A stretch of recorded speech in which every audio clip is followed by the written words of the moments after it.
Vamos abrir no Evangelho de Lucas, capítulo de número 2.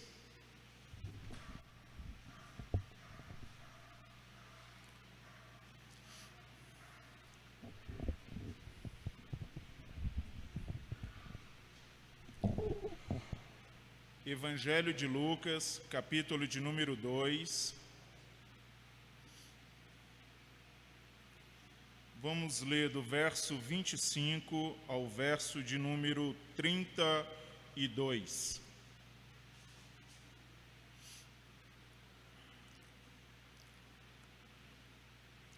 Diz assim a palavra do Senhor. Todos acharam? Evangelho de Lucas, capítulo 2, do verso 25 ao verso de número 32.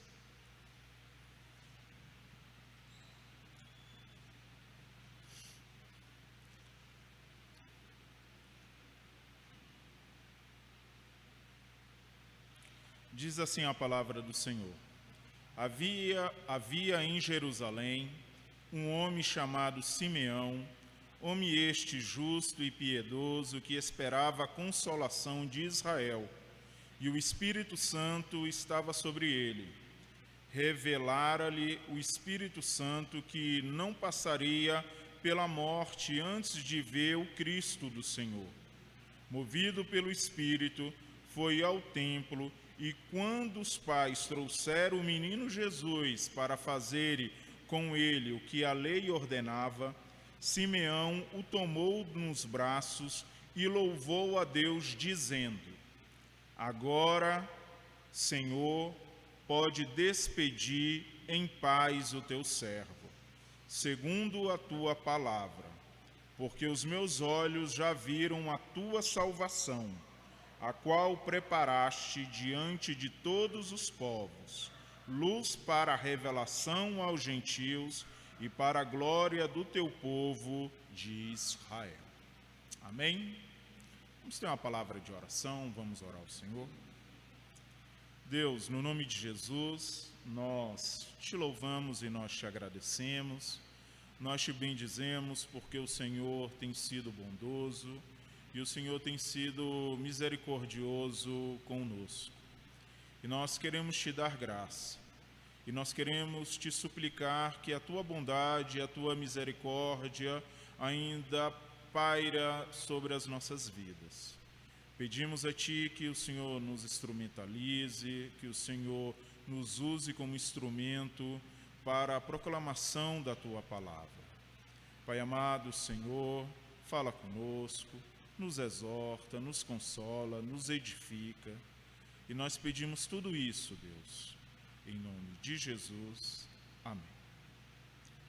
Queridos, quando nós analisamos este período, que no mês de dezembro nós comemoramos o Natal, nós veremos muitas e muitas particularidades. Nós veremos que o comércio começa a ter um aquecimento de vendas, onde as pessoas que receberam o 13º começam a injetar na compra de qualquer coisa que remeta ao final de ano e especificamente ao Natal. Nós também vemos os shoppings enfeitados. Nós vemos árvores de Natal, aqueles utensílios que nós usávamos e que deixamos guardados só para usar no final de ano, no mês de dezembro, como a árvore de Natal, como a estrela de Natal, nós começamos a ver com mais propriedade nos recintos, quer nos shoppings, quer na casa dos irmãos, quer em nossas casas. Diante disso tudo, nós vemos também as igrejas se mobilizando, ou qualquer grupo de coral se mobilizando a ensaiarem músicas relacionadas ao Natal.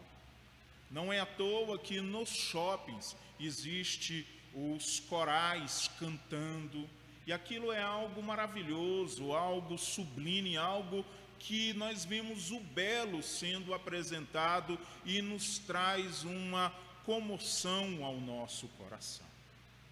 O texto que nós lemos é um texto que vai estar abordando isso que nós vemos no final de ano, que é a surpresa, que é a alegria, e que são cânticos também que vemos nos nossos dias relacionado à encarnação do Verbo.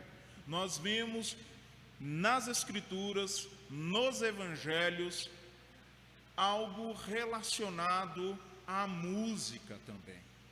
Não é à toa que nos Evangelhos são apresentados os cânticos relacionados ao Natal, os anjos cantando, Maria sendo agraciada pelo Senhor da gestação, cantando também, louvando ao Senhor pela mensagem que recebera do anjo Gabriel. E aqui nós vemos também um homem chamado Simeão, louvando e engrandecendo ao Senhor e exultando ao Senhor em forma de cânticos. Diante de tudo isso, querido, esses cânticos não são simplesmente mais um cântico, mas são cânticos que há uma mensagem onde apresenta-se de uma forma direta ou indireta a encarnação do Verbo, ou em outras palavras, o nascimento do nosso Senhor Jesus Cristo. Então, surge aqui uma pergunta: o que é esse texto aí que nós lemos sobre o cântico de Simeão tem a nos ensinar nessa noite?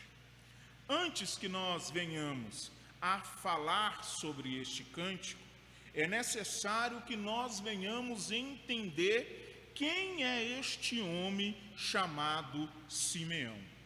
Olhem comigo que nós estamos aqui num evangelho que foi escrito por Lucas. Se você analisar a ênfase de Lucas desde o início, é escrever um tratado a um homem chamado Teófilo. Então Lucas, ele não é judeu, ele é um médico e ele é grego. Então ele vai nas testemunhas oculares, captando o que eles viram, o que eles ouviram sobre a mensagem do Evangelho oriunda do próprio Senhor Jesus Cristo. Então aqui, ele nessa perspectiva de historiador, ele vai nas testemunhas oculares que ouviram e que viram este fato e começa a escrever o seu Evangelho. Então, o primeiro ponto que nós devemos entender aqui é quem é este homem chamado Simeão. O verso 25, o verso 26 e o verso 27 trazem-nos alguns pontos de quem é este homem. Isto porque Simeão não é apresentado em nenhum outro texto das Escrituras. Este Simeão aqui só é apresentado no Evangelho de Lucas. Então Lucas, ele vai e começa a mostrar quem é este homem. O primeiro ponto que nós devemos entender aqui, quem é este homem, é que ele era um homem dali de Jerusalém. Ora, o texto no verso 25 vai nos dizer o seguinte: havia em Jerusalém um homem chamado Simeão. Simeão era um homem que vivia no centro da religiosidade judaica. Simeão não morava no norte, no extremo norte, na Galileia, nem no centro ali na Galileia, nem na Galileia, lá parte do norte, nem ali nos territórios de Samaria e especificamente na Judéia, ali em Jerusalém. Ele pertencia, fazia parte do quê? Do centro religioso dos judeus, a cidade de Jerusalém. Outro ponto que nós devemos entender é que o texto sagrado, no próprio verso 25, vai nos dizer duas qualidades que esse homem tinha. Ele era justo e piedoso. Nós demos um stop, um stand-by sobre os 5 sermões do Evangelho de Mateus. Quando nós analisamos o Evangelho de Mateus até o mês de novembro, nós, relacionado à palavra justo no Evangelho de Mateus, nós veremos que a palavra tem uma ênfase a quê? A palavra justo no Evangelho de Mateus tem uma ênfase a cumprir a vontade do Senhor. Logo, justo no Evangelho de Lucas não traz essa ênfase ou essa semântica de cumprir a vontade de Deus, de fazer a vontade de Deus. Mas a ênfase no Evangelho de Lucas, da palavra justo, tem a ver da virtude de se ter um bom relacionamento entre os homens. Então, quando Lucas está dizendo que ele era um homem justo, Lucas está dizendo o seguinte, Simeão, ele tem uma ótima virtude de ter um ótimo relacionamento, uma ética com todos os moradores ali de Jerusalém.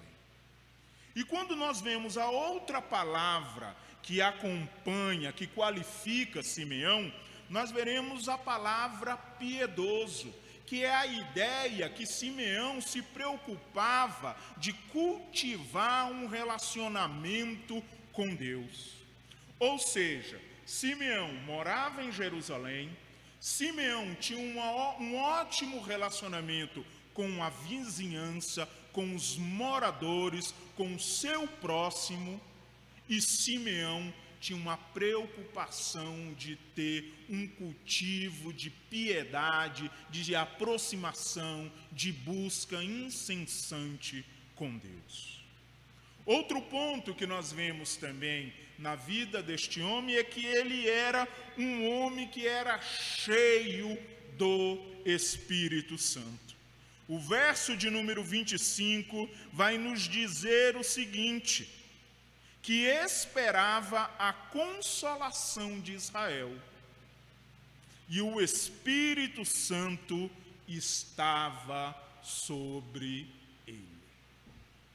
No verso 26, nós veremos também a palavra Espírito Santo, trazendo uma ênfase a Simeão. Revelara-lhe o Espírito Santo que não passaria pela morte antes de ver o Cristo do Senhor.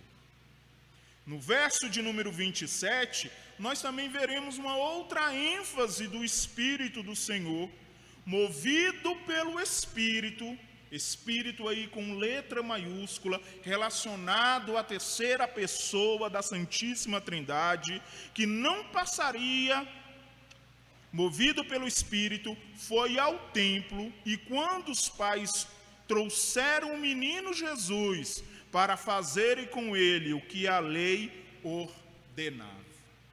Vemos na vida deste homem o Espírito do Senhor sobre ele, levando a uma vida que glorificasse a Deus, um homem onde o Espírito do Senhor estava sobre ele, um homem onde recebeu uma palavra de revelação para ele mesmo, dizendo que ele não partiria desta terra para algo melhor, sem antes ele ver o Cristo do Senhor.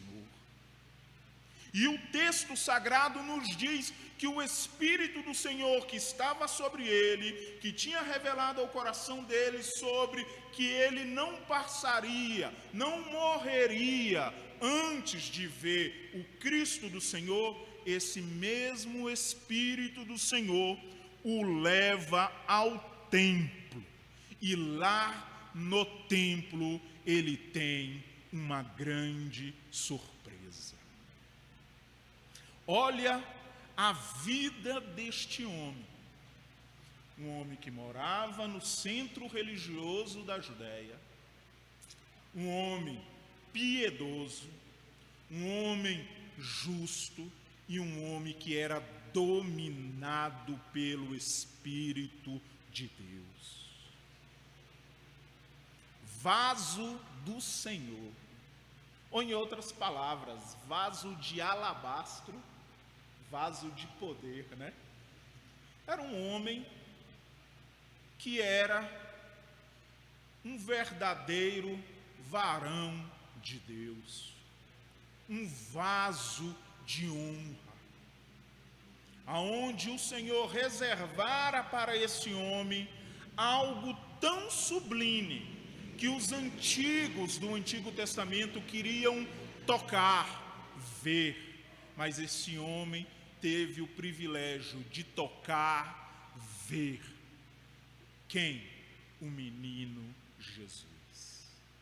Daí, quando ele chega ao templo e ele vê Jesus, e ele pega Jesus e coloca no seu colo, ele salmodia ao Senhor pelo privilégio que ele está tendo. O cântico que ele faz ao Senhor é uma exultação ao próprio Deus. É um momento de agradecer a Deus pelo privilégio.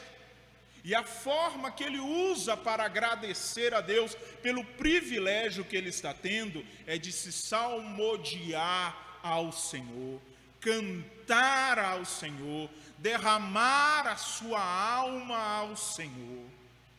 Isto porque, irmãos, todo coração alegre em Deus, ele salmodia ao Senhor. Todo coração alegre, ele salmodia ao Senhor. E todo coração que está passando por dificuldades, ele deve também salmodiar ao Senhor. Isto porque, quando nós analisamos o contexto de Simeão, o contexto não era um contexto bom para o povo da aliança. Isso porque eles estavam debaixo da tutela e do governo do Império Romano. Era um Império Romano que era a grande potência daquele mundo, daquele período. O Império Romano é que dizia quem vive e quem não vivia. O Império Romano cobrava impostos daqueles que estavam debaixo da sua tutela. Não é à toa que existe a figura do publicano, que era um judeu que trabalhava para o império para cobrar imposto dos seus patrícios. Simeão está diante desse contexto de subjugamento, contexto onde a minha liberdade é privada, contexto onde a minha vida está debaixo de um governo humano. Mas diante de tudo isso, o que Simeão faz? O que Simeão vê diante dessas dificuldades? Ele pragueja. Estou vendo aqui uma criança que fora prometida pelo Senhor para eu ver, mas eu não estou nem aí. Simeão não tem esse coração ingrato. Pelo contrário, ele tem um coração grato de se alegrar no Senhor. E aqui eu quero trazer uma pastoral para você, querido. Para você que está aqui no templo, para você que está nos assistindo, você que está participando do culto, cultuando ao Senhor, eu quero dizer que o Senhor nos exorta, através da sua palavra, a chorar o luto, a chorar a dificuldade, a refletir diante das situações adversas. Mas o Senhor nos chama para se alegrar nele, se alegrar no Senhor, porque aqueles que se alegram no Senhor entendem que o Senhor é a nossa força. O Senhor nos exorta a se alegrar nele. O Senhor nos chama a termos um coração grato, ou diante de boa situação, ou diante de situação má, mas se alegrar no Senhor, porque para isto eu e você fomos criados, a se regozijar no Senhor e gozá-lo para sempre. Diante dessa alegria, nós vemos o cântico de Simeão. E o que esse cântico de Simeão tem a nos ensinar? Tem a nos ensinar pelo menos 3 coisas. Primeiro, o cântico de Simeão tem a nos ensinar sobre a salvação. Olhe o que está no verso de número 30. O verso de número 30 nos diz assim, mas eu quero ler o verso 29, o que diz, e o 30.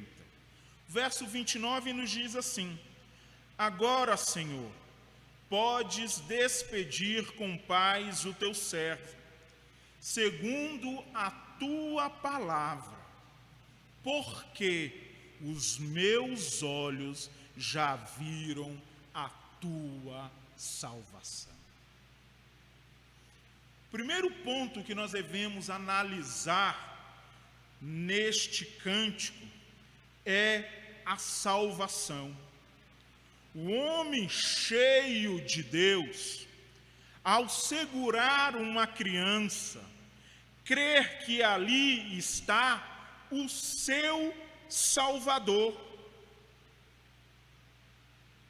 Ele não entende que a sua salvação é tirar o seu povo do jugo romano, mas ele entende que ali está a sua salvação para algo muito mais sublime. E o que é algo muito mais sublime? Mostrar que o Natal tem uma mensagem. E qual é a mensagem do Natal? Que o homem não pode salvar-se a si mesmo.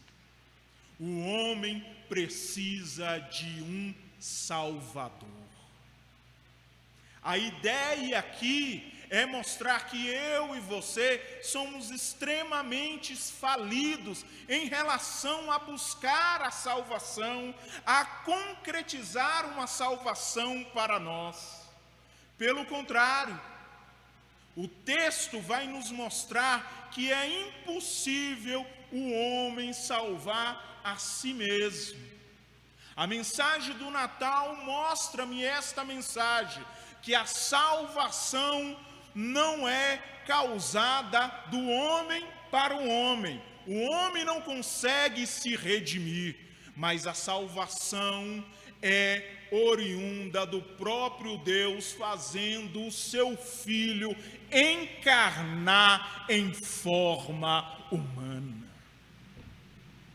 A mensagem do Natal é mostrar: o homem está falido e ele precisa de uma salvação.